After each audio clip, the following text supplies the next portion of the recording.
We're going to make this very informal, and we're going to make it very active. You can leave your phones on, you can tweet, you can take, photographs of me and the boards.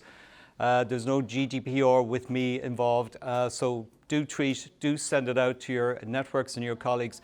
Reason being, I'm with Claire and I'm with Enterprise Ireland. The Agile Innovation Fund is a little bit too much of a secret for my liking.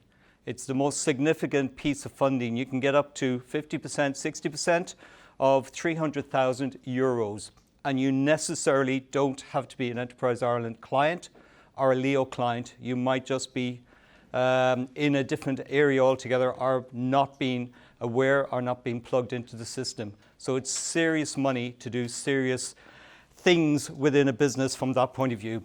All I'm going to say about myself is, yeah, I've done a lot. I've run an SME, I've exited an SME, and I'm going to share a little insight on that as well. I'm involved on guidance standards around what delivers successful innovation. And I want to share some insights today, and that's really what it's about, is sharing some insights, all case story based, because I'm a practitioner. Fundamentally, that's what I do for a living. And I do know, I actually thought coming up the stairs, absolutely, you can't take the elevator to success. You got to climb the stairs. I thought that was magic, and I hope you all came up by the stairs. But if you read that, this is hard work. It is a journey, it's hard work, so let's not pretend it isn't. But there is things you can do to make this journey a little bit more easier.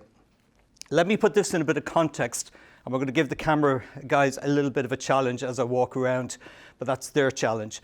The thing I want to kind of share with you today is that this is not easy. And the reason why it's not easy is the fact we are very good at running a business. I was very good at hitting the salaries, paying the staff, 35 people, getting the client money in, day to day running the business. To do innovation is a very different mindset. It's a mindset where I'm not as concerned initially about quality, but I have to be in the longer term. And there's a lot of uncertainty in figuring out what's going to happen. Here, it's about targets, it's about financial targets, it's about keeping your customers happy, and it's about quality, consistency, and putting processes in place so you can scale to a certain level. And this is very much into high levels of uncertainty. What are the unmet needs of our customers? What are the unmet needs of new markets? Because you're not going to differentiate yourself. You're not going to succeed unless you get into those markets. And you've got to do both. That's the hard bit. We're very well trained to be great project managers, operational managers. We learn those skills.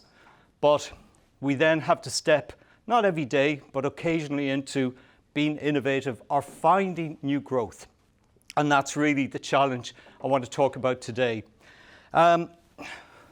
What is innovation and how does it sit with R&D? So there is a definition globally for innovation now through the ISO guide standards. And a colleague of mine, Joe Doyle from Enterprise Ireland, in the room here, we've been involved in making sure these guide standards are practical. We've been involved in the working groups because we feel passionate about, if this is going to have any benefit, it can't be academic, it can't be theoretical, it has to be practical. How would an SME apply this to make it worthwhile? So the definition for innovation now formally is a new or changed entity, and an entity can be anything.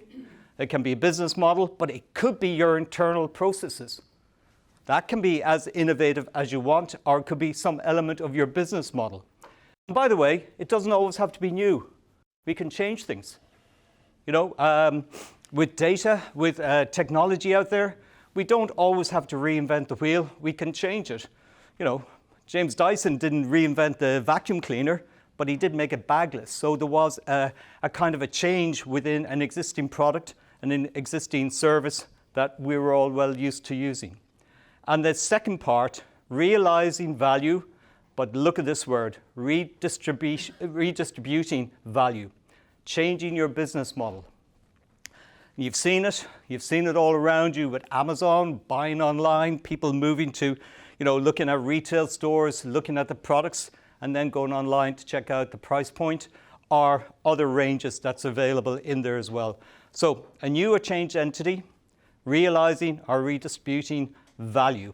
That's fundamentally, innovation is about the realization of value, but there's a lot to it in the sense of it is that scale where we get into a lot of uncertainty in order to identify what is that value that your customers want as well.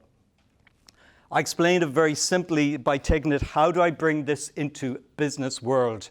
Well, you all know this. This is our R&D that we have to do daily, weekly, monthly to keep our customers happy. So we will be designing, improving our existing processes, our existing products and services. So R&D on our existing, manufacturing techniques, our delivery services as well. Where we get into innovation, for me, you're moving from incremental, that can be a gray innovation zone, disruptive innovation where we're changing things for our customers quite dramatically.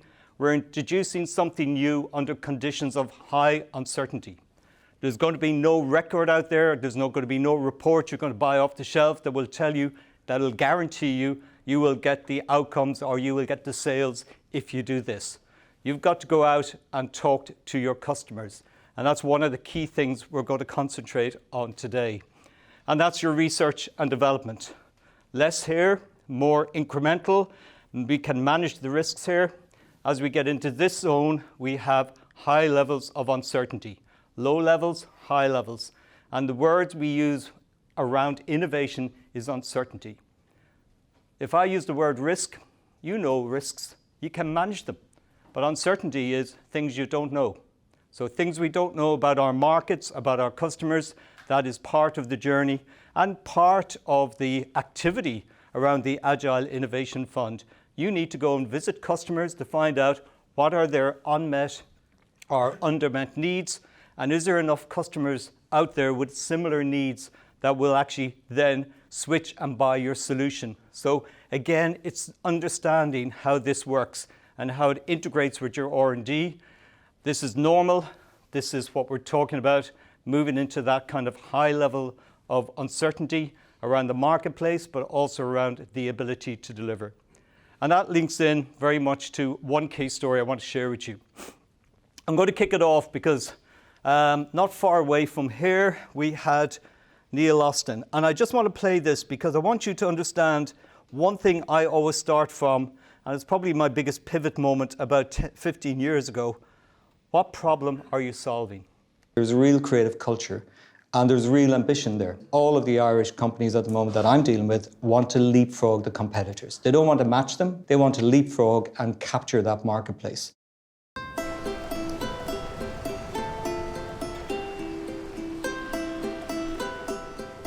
In the world of product design, good ideas often emerge in unexpected places. The concept for the Moocall monitor was born on a farm in Offaly. The last heifer we had to calve back in April in 2010, it was a lovely fine month and the heifer was outdoors. My father got to her at 7 o'clock one morning and unfortunately in the middle of calving the calf had died. The heifer then was paralysed, so we ended up actually putting her down. That was a big loss, emotional loss back to the farm. Now, what's interesting about that is Neil Austin had discovered the problem. He had discovered a real problem. We didn't know the scale of it, but it was a problem for small farmers. And it looked to me, he knocked on the door 2012. They're talking away. He knocked at the door in 2012, and I sent him away because it was an inventor. And I said, where's the science? And he said, I've observed the tail of a cow goes higher, certain breeds go higher just before they're going to give birth. So he'd spend a lot of nights waiting and to see calves safely delivered and births safely happening. And if they didn't, he called the actual vet. And what we did was sent him off to Athlone IT, told him get an innovation voucher and find out if there's science behind this, if there's biology, science, some physics behind this that would actually prove this was an occurrence. The other thing we did very quickly, and you just saw it there, we wrapped a mobile phone with a sensor from a window that obviously as it was adjusted or vibrated, it actually triggered the phone. We did a very quick prototype to see how viable it was. Then we kind of talked to Niall Austin and we put together a team. And the team included finance, so we got a venture capital company, Smurfit Finance, involved, a project manager to manage the whole thing, Neil Austin and ourselves. And what we did first, and this is the big insight for me, we did the business model. We said, how can we make money from this? Well, the investor said, how are we going to make money from this? And the key thing here, the investor had a couple of needs. He wanted a recurring revenue. He didn't want to sell a product.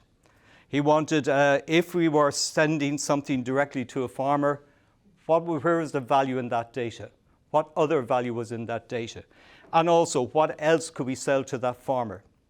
And we were thinking about different breeds, so we could do them for goats, for sheep, for cattle, for cows, different breeds, and maybe endangered animals. And they said, no, we're going global. We have one focus, cattle, small farms, because Dairy Master had a solution for the big farms. But for small farms, there was nothing there. And we planned a business model. Key thing here for me was capture intellectual property, a recurring revenue. So we pulled in a collaboration with Vodafone early on. They didn't have the technology in place, but they put it in place. So we could do 3G, 4G, 5G. All of this happened before we designed the product. We had a basic prototype to show the principle, a lab prototype to show the principle would work, but we hadn't designed a product because we really didn't know who we were designing for. We had to research that and also what it had to do and the price point we had to sell it in. Previously, up to this, we would have designed a product straight off. Now we do the business model. How can we create value, capture value, deliver value? And this is now directly to the farmer online. One or two big insights come out. You can only sell, like in France, you have to sell through the co-ops. Farmers will only buy something if they've got a referral from another farmer or a trusted farming organization. Number one, it's now in over 40 countries, and I think they're up at over 400,000 farmers. And apart from Jeremy Clarkson recommending it on his TV program, The Farm, it's Twitter, and it's social media driving the sales by other farmers recommending it to farmers. So it's understanding the business model, and then fine, we tested out a value proposition, and we tested it out on a number of countries. You know, non-invasive design just goes on the tail, fits in seconds, strongest network coverage, 3G, 4G, 5G now, one cow, one sensor, that's it, and alerts you to the calving activity. At the beginning, 50% accuracy, a lot of false calls at the beginning, so a lot of things we had to manage, but now we're up to around, I'd just say under 90% accuracy in the call-outs, and that's for about 60 minutes before the calf is going to be born. So you have time to go, deal with the situation, and if you need to call a vet, you can call a vet, and that's fundamentally where we're going. Then we designed the product. Back from smartphone back to 3G. It works with 3G as well as right up to 5G at this stage. And again, the publicity behind it, social media, increased the profitability of the farm. What we also found in there that was important, there's two types of small farms, family owned and run and managed ones. And there's a lot of managed small farms outside of Ireland that we didn't know about. But again, part of that kind of knowing your market and actually looking at your business model, your profitability, your process, your organizational structures. Selling online was a very different setup than actually selling through the retail. The product became very easy once we defined that, and we understood how to engage the end customer. So again, it's logical, a lot of uncertainty. I'm not saying there isn't risk. I can't ever guarantee there isn't risk involved. I've got to around where I was comfortable to say we have 70% certainty that we will succeed in the marketplace, and that's when only at that point did we design and build the final solution. And again, looking at how that business model worked. So, finding new opportunities. I want to tell you what was the pivot moment for me. And this started with a job I got, a tender I got, working with NUIG in Galway. And they have a program licensed from Stanford called Needs-Led Innovation. And it's something you're going to hear more and more about. And what it means is you've got to identify what problems are worth solving. Just what Neil Austin said, when he knocked on the door. I've got a problem. And then we validated the evidence that this was a much bigger problem, that there was hundreds and potentially thousands of customers with the same problem. And then when we did this, we developed the process for doing it, and we trained people in doing it. This is in the medtech world. It's a disciplined focus on what are the unmet needs with the current solutions in the marketplace. We go through each of those needs to understand the importance for the different stakeholders. It's not just the patient, the clinician, the nurse.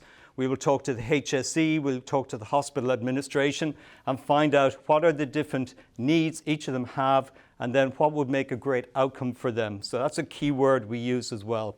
Because this can change. If we design for a new outcome, it means we might introduce a whole new solution, a whole new technology, a whole new way of doing it. But if we focus on needs, we tend to automatically, our brain tends to just try and improve the current solution, where we're talking about leapfrogging the solution. And that's the kind of innovation I would be pushing for.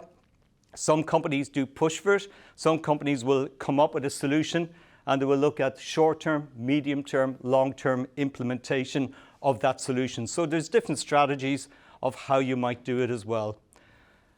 I just describe it like this. It's like snorkeling. If anybody likes water sports, it's like snorkeling. When we look at a medical, we look at the symptoms a patient would have. They might go to their GP. GP might refer them on to a consultant. So GP visit, consultant. Consultant might say, you do need a procedure shown. You're into the hospital, so there's preparation, a procedure to go through. Afterwards, some post-treatment and maybe some follow-on. Pharmaceutical drug treatment or just recovery time as well. And what we do is we look at the current process, how well it works. Where are the problems that are currently in the current process? And we look at the States, we look at Europe, and we look at Asia. So we always look globally. Now, we might be only able to kind of go after the local market, which might be Europe or the US. And again, it's a process of starting not with an idea. We start with a need, an evidence-based need that there's a problem there that has serious consequence. And if you come up with the right solution, people will switch and buy your solution. So, characterized need, a well-characterized need is the DNA of a good invention. And that's fundamentally got us to a situation where I would say in the last 10 years with Dolman, 70 to 80% of what we deliver to our customers, based on return on investment, we've delivered success. And we're not the only people doing it. There's many different organizations doing this as well. So again, sharing those kind of insights with you as well. I call it this, it's all about the word outcomes for me. We have to suddenly maybe pause and move away from the fact that maybe we supply or we manufacture drill bits, maybe we supply and manufacture drills. We got to actually step back and say, what are the outcomes your customer or your key stakeholders are looking for? And like when we do that and we look at the HSE or the hospital, they're looking for less bed nights. They're looking for more procedures. They're not necessarily interested, I'm careful what I say, they are interested in the patient outcome, but obviously it's the financial viability and running of a successful hospital. But you got to look at, I want a hole in the wall. How you get it, there may be other ways of achieving the same outcome, and it's bringing that back into focus, because suddenly we can make a faster, better, cheaper drill, but at some point, somebody will actually invent a smarter way of making a hole, maybe with a laser technology. So again, it's allowing us to step back and think about new ways of doing things that may be more effective and deliver a significantly better outcome as well. Oh yeah, this is what came out of the Enterprise Ireland are part of the sponsors of the BioInnovate program. And since it started, I think around 2012, I was involved. We've put, how many things? We've put 40 teams through, so there's 4 in a team, a business person, a clinician, an engineer, and then some person leading it with some industry experience. And there's over 32 companies in operation. 1 in 8 Irish medtech companies in Ireland come from BioInnovate. And these are successful ones that have actually sold on or exited to larger multinationals. And they've raised over, I think, 300 million in funding. Again, just showing that this actually does work as a starting point, as a new way of approaching, if you wish to, how you apply innovation within an operation. I want to share another couple of quick case stories. This is from Uderos. I think it is. Yes, it is. And this is a company in Uderos who basically do hotel bookings. And they do it for boutique hotels internationally. And what we were doing here was we're actually scaling up the internal processes of how they, I suppose, respond to clients. It's 24/7. You can imagine a booking engine in a hotel has to always work, has to always be accurate, and they have to deal with a lot of customers. So it's looking at how we innovate the process internally and externally using new technology in order to scale the operation. This takes time. So don't be misled. This looks good as a diagram. We spent a year at this, bringing everybody through the journey, right through from anybody on the call reception, right through to client service team, business development, who deal with these customers out here. So again, making sure we had a process everybody had bought into, piloting it with a couple of customers to make sure it worked more effectively. And the key objective for the company was a better customer experience, but one that could scale. So they were looking for a 3x increase in their customer base. And to do that, this was the fundamental starting block as well. So innovation can be all around processes behind which you will have multiple types of software in order to deliver on the whole activity as well. I mentioned I exited my own company, and that's why I want to bring in intellectual property assets. Dolman they're still there, sorry. Just because I left doesn't mean they disappear. We got a management buyout, and my big part of getting a payoff from the company was we got accountants in and they looked at the book value, and there's no such thing as goodwill anymore. It's your intellectual property assets. So registered brand name. That's all we have, because when we do work for our clients like Neil Austin and the multinationals, if we take the intellectual property patent ownership, they will never work with us again. So we have to sign that over as part of the job we do.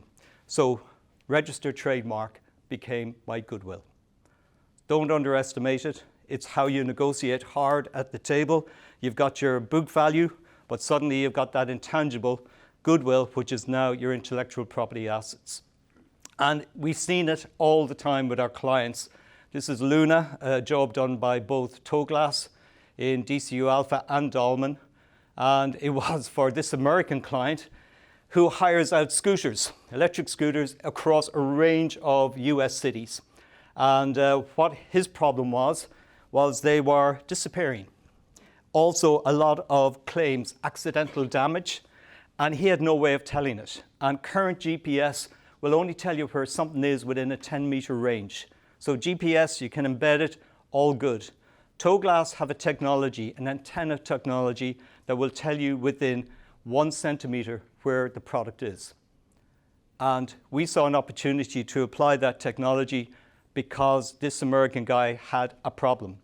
And he said, may have this slightly wrong, the life of one of these scooters can be as low as 6 months. And the biggest issue there is that if he could extend that by another month, that was worth $1,000 to him. This guy has over 10,000 of these scooters, electric scooters, rented out on average.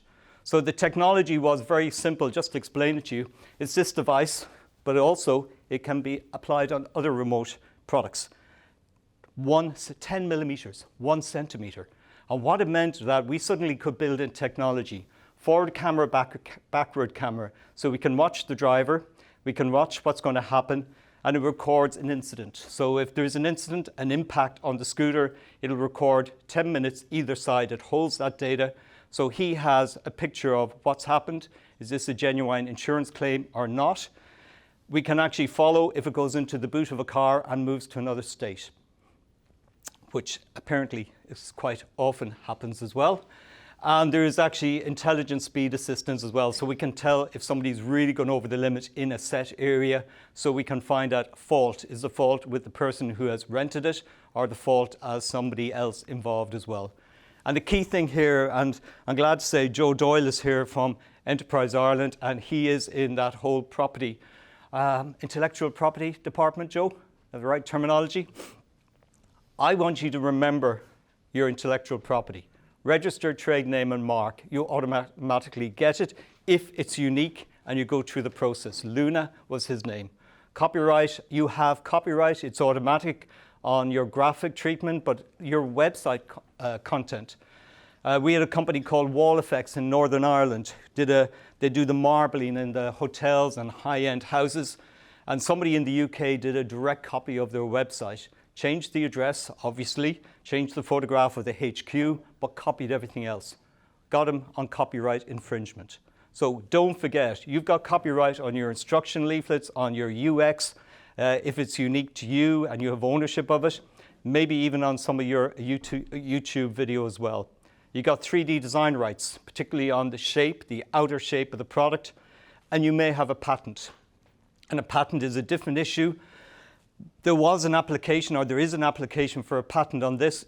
Again, I can't say will it be granted, but basically it's using existing products, existing technology, but it's how it's used. There is a technical effect, and I'm not going into how it actually uses, but there is a potential for a patent on that, which does give it a lot of value, which means Luna can license it into the application on other products. And again, it's a problem in the marketplace, not just for the manufacturer, or sorry, the renter of the scooters as well. And again, there is some specific supports just to make you aware of it. And again, they can run in parallel with an Agile Innovation Fund as well. So looking at my time, this is easy to talk about. It's a lot more difficult to do, and I've been through it, so I know coming up with the finding the needs, putting the evidence behind the needs is great. Then you've got the long journey of implementation, bringing the team with you, whatever research needs to be done, finding the new technologies as well. And I just want to share what I've come across as best practice out there, because I go into a lot of companies, I've worked with a lot of companies where these projects slip back. They slip onto the back foot. They don't get done in a realistic time frame. And I've seen what some companies are doing at the moment, particularly software companies, to drive this agenda, because they say, yeah, we're treading water with our existing customer base, but we need something innovative. We need to bring a new innovative software solution to market. And again, what is interesting about this is how they're working their current projects. So they will have various projects they're doing for their customers, incremental changes to the existing products. They may have some internal process, lean, happening on their technology, on other platforms. And again, business development activities, looking at new markets, new opportunities. So everybody's busy. And what I've seen a lot of companies do now is define out these projects. So projects that are critical to the business. And in here, I would be hoping you may have an innovation project. The rest of them may all be around customers, but that there is one in there that's about a new product or new service or new internal process for the organization. And what I mean by critical means you've got a project leader and it's fully resourced within the current resources available to you. And some of those resources could be bought in on contract. Ongoing projects led by the project leader, some resource constraints. You won't have them fully kind of kitted out everybody, and the time frame will be looser from that point of view. But we will have milestones set for the critical projects. Pending list, things you want to do, but again, you may have to go back to some customers and say, well, it's 6 months before we can deal with that.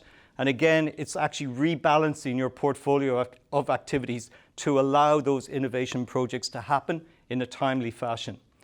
And like we all have this ongoing support that you need to keep your existing customers happy with either legacy or with current products and services that also eat in and use up some of your capacity. So there's a little bit you may have to do on an operational side in order to create that kind of, I suppose in a way, opportunity for actually bringing in a more innovative project. And that is kind of where you need to probably rank these projects. You need to look at the revenue and return, but also the strategic value. So right now I'm saying it's a great time, and that's where this fund helps you with the resources to buy in new resources. You can apply then the hours that people have to work, or you can identify external resources to help you achieve those objectives for the business as well. But I'm saying there is a bit of planning behind this.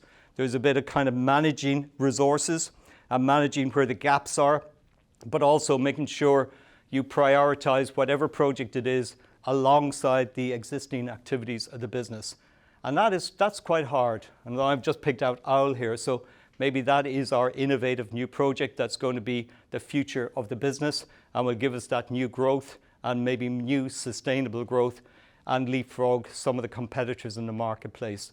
But I want to flag that up because the operational side has to come into play on this as well. Some triggers. To put this in context,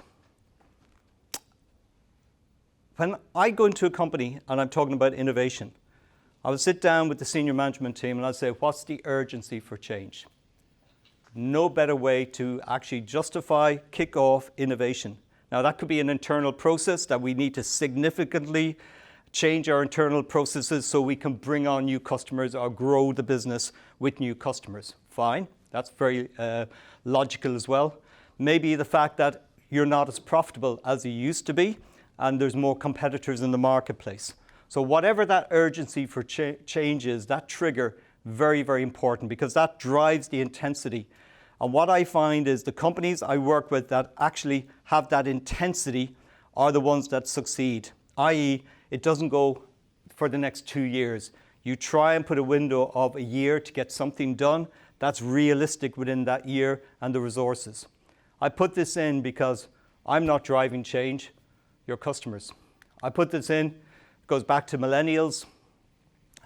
The room is full of them today, millennials.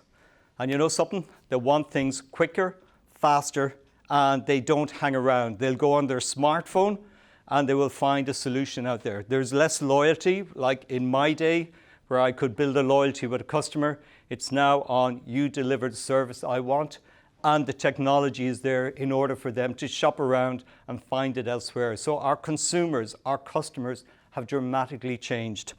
And we have a generation arriving now that will be demanding, where is your environmental sustainable governance?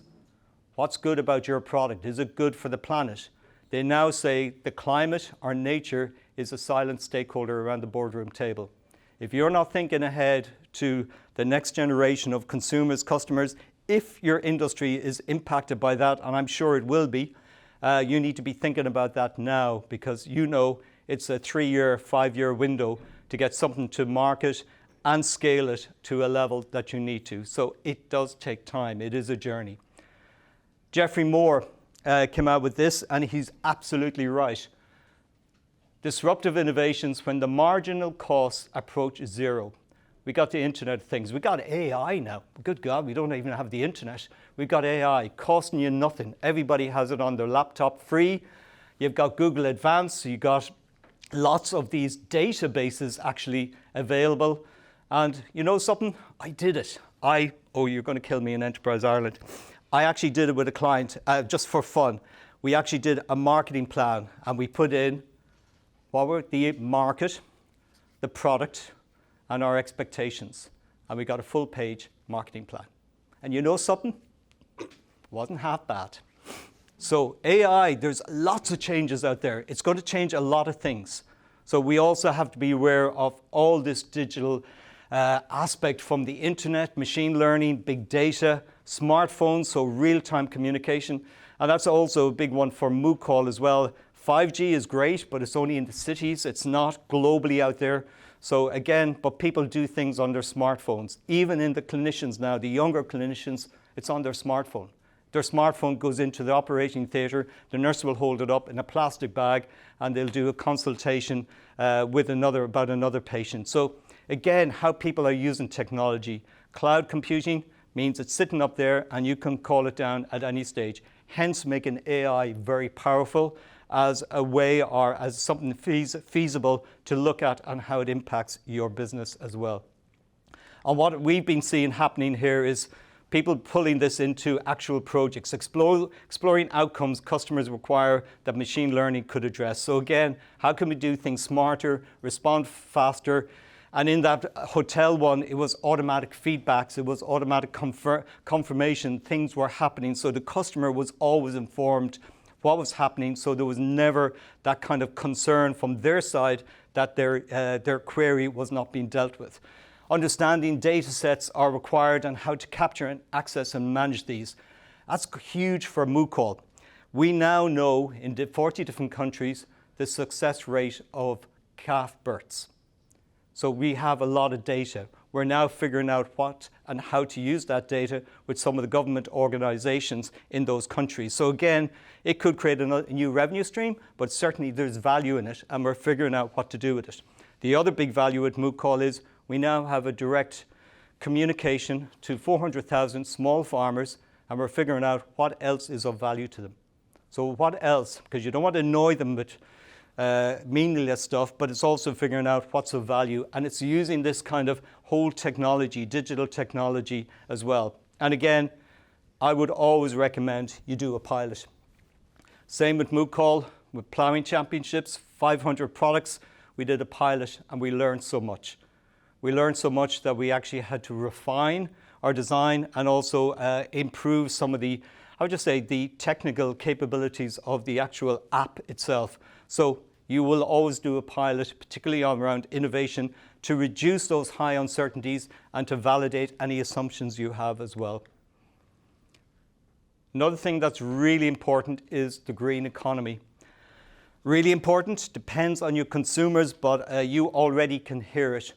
Irish Life called us in about 5 years ago before the pandemic, and we did 15 interviews with their target marketplace around financial services. Again, what was key there was, and you'll hear the ads, and that's why I'm bringing it up, invest in equitable and in, I would say, planet-friendly companies.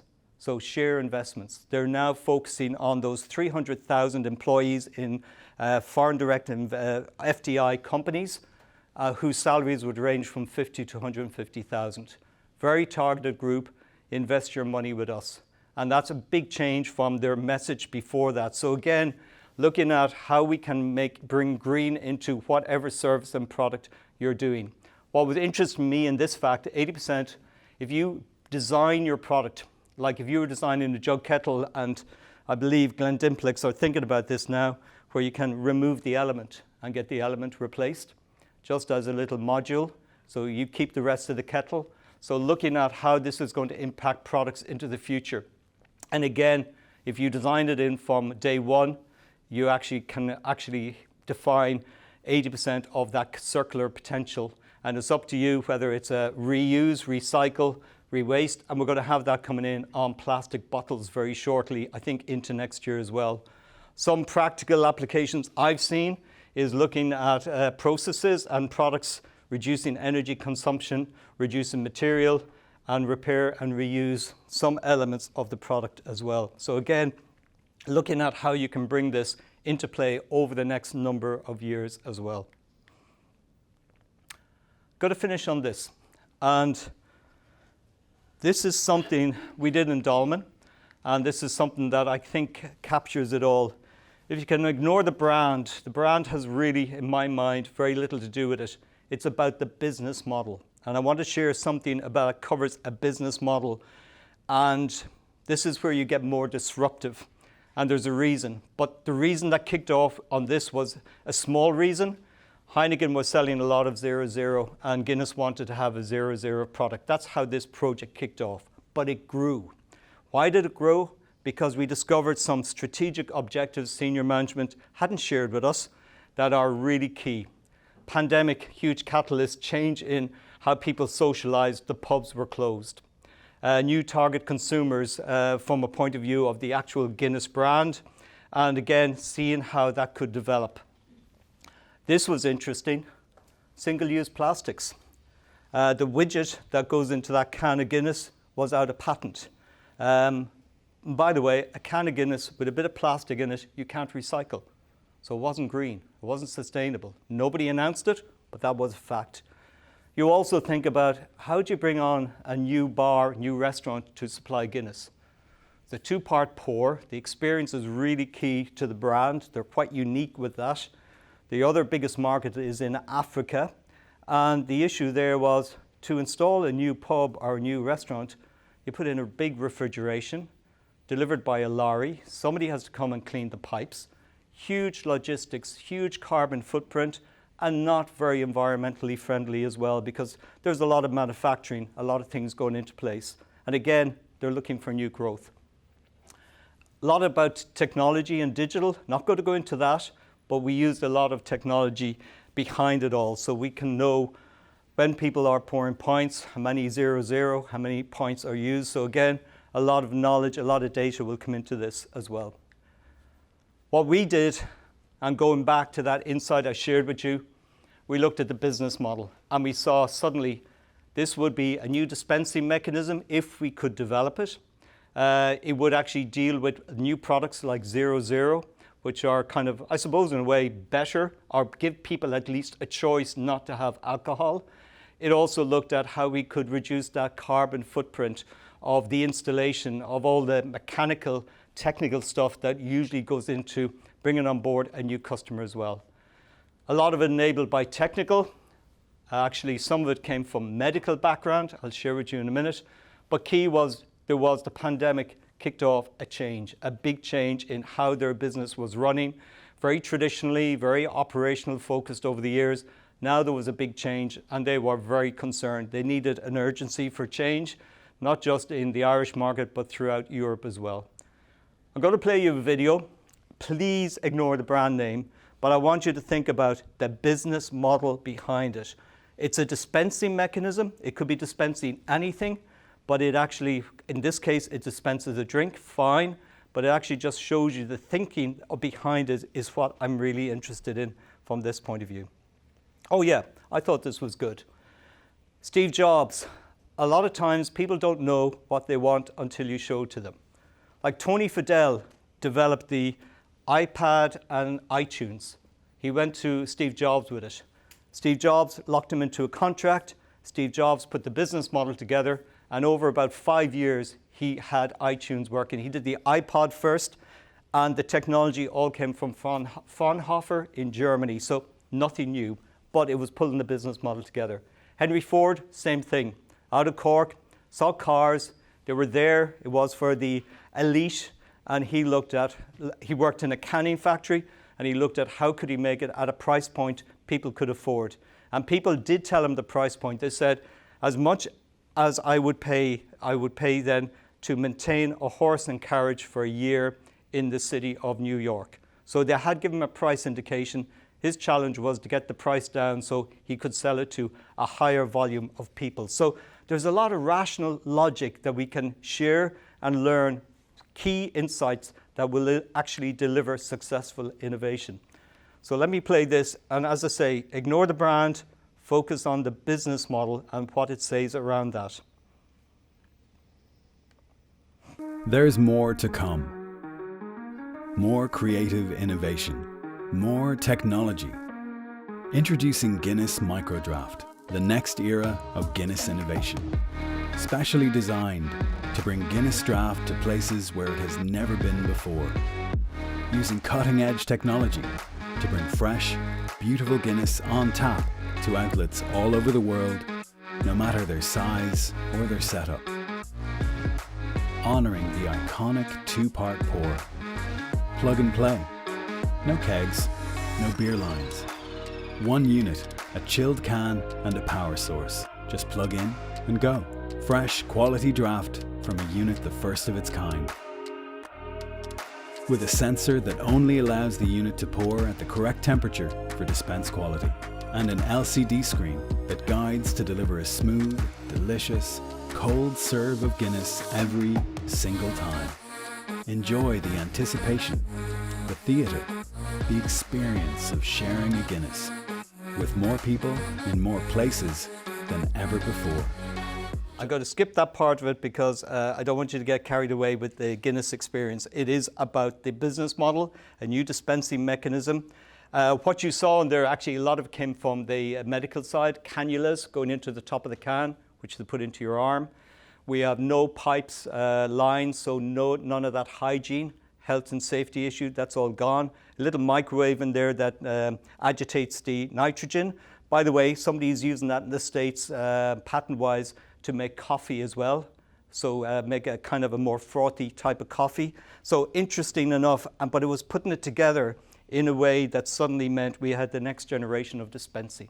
And that's really the mindset that, again, this Agile Innovation Fund will help you with in terms of resources, bringing in the expertise, the resources you need, but it's also down to you because you're the ones who are going to spark this from that point of view. Okay,